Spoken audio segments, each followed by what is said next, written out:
Hello guys, welcome to my YouTube channel Ruma S blog. आज আমি বানাবো শুকো মাছের চচ্চড়ি। প্রথমে 5 ফোড়ন দিলাম, প্রথমে পেঁয়াজ, কাঁচা লঙ্কা লাল লাল করে ভেজে নেব।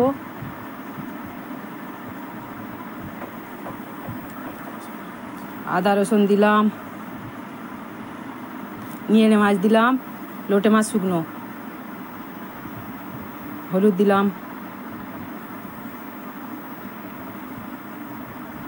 লবণ দিলাম, দিয়ে একটু নেড়ে চেড়ে নেব।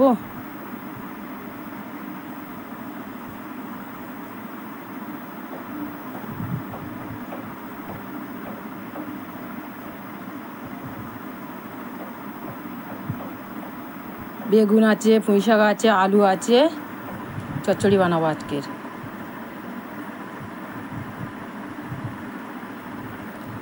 ভিডিওটা ভালো লাগলে শেয়ার করবেন, লাইক করবেন, কমেন্ট করবে, ज़्यादा ज़्यादा আমার সাথ দেবেন।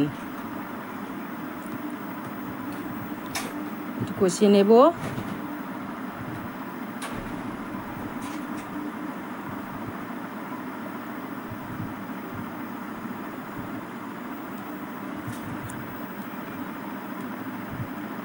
হয়েই গেছে তরকারি,